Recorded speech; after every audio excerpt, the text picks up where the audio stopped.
Bonjour à tous et bienvenue dans la revue de presse des journaux parus ce lundi 3 mars 2021 en Côte d'Ivoire. De prime abord, la fête du travail, célébrée le samedi 1er mai à la primature, intéresse les journaux.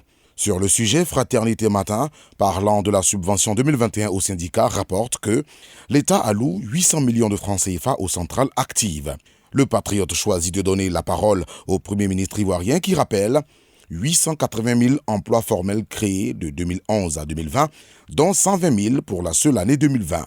Face aux nombreuses revendications des centrales syndicales, Patrick Achi, le Premier ministre ivoirien, décide de rencontrer régulièrement les syndicats afin de trouver des solutions pour l'amélioration des conditions de vie et de travail des travailleurs, comme en parle le mandat. La deuxième actualité qui intéresse la presse ce lundi, c'est l'annonce d'un rapprochement PDCI-RHDP. Profitant d'une rencontre avec les populations de 10 régions le jeudi dernier, le président Alassane Ouattara a annoncé que lui et Henri Konan Bédié, président du PDCI, continuent de se parler. Sur la question, le Matin mentionne que le projet de voir le RHDP et le PDCI dans un nouveau deal politique n'est pas enterré. Patrick Achi sera mis en mission pour cela, chose que le Nouveau Réveil, proche du parti septuagénaire, ne voit pas de cet œil. Le journal note en page 3 que c'est plutôt le RHDP qui a sa place au PDCI-RDA. La presse ivoirienne jette également un regard sur le retour de l'ancien président Laurent Gbagbo en Côte d'Ivoire. Le quotidien d'Abidjan informe « Voici l'agenda complet de Gbagbo », dévoilant que la date officielle de retour de l'ex-président sera connue ce lundi, sauf changement. Il est prévu sur son calepin des rencontres avec les présidents Ouattara et Bédié, ainsi que des tournées de remerciements à l'international. Au plan national, une tournée de pardon et de réconciliation est aussi au menu. Le journal Le Temps nous dit que le président du PDCI met à disposition des personnalités de son parti pour le comité d'organisation de l'accueil de Gbagbo. Ce sont entre autres Georges-Philippe Ezalé, Abi Raoul, Emou Sylvestre, Jean-Marc Yassé, Jean-Louis Billon. Le rassemblement précise le retour de Gbagbo. Ses émissaires se confient au Premier ministre. Emmenés par Dr Assoa Adou, ces émissaires sont allés poursuivre avec Patrick Achi des négociations entamées avec le défunt Premier ministre Ahmed Bakayoko.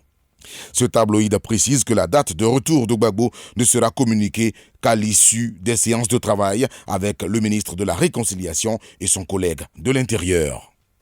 Par ailleurs, les journaux reviennent sur les coupures fréquentes d'électricité enregistrées ces derniers temps dans le pays. Pour l'héritage, le pays est dans le noir. Président, on dit quoi? Parlant même de délestage, ce journal publie un courrier du patronat ivoirien adressé au Premier ministre Patrick Achi pour présenter les impacts de la situation de crise énergétique sur les entreprises du pays.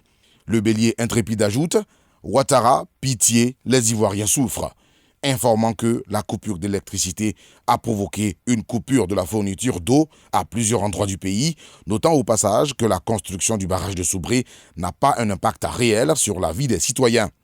Pour l'intelligent d'Abidjan, les coupures d'électricité étaient au cœur des soucis des centrales syndicales lors de la célébration de la fête du travail le samedi 1er mai dernier. L'UNATRCI, la FESACI, l'UGTCI, entre autres, ont rappelé que ces fréquentes coupures perturbent la production des entreprises, augmentent les coûts de production et contribuent à des pertes d'emplois, accentuant ainsi la pauvreté dans le pays.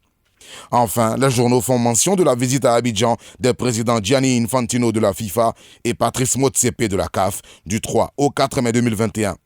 La Côte d'Ivoire a été choisie par le Sud-Africain pour le lancement du championnat interscolaire panafricain au lycée moderne d'Abobo. Les journaux Super Sport et Le Sport, notamment, en parlent.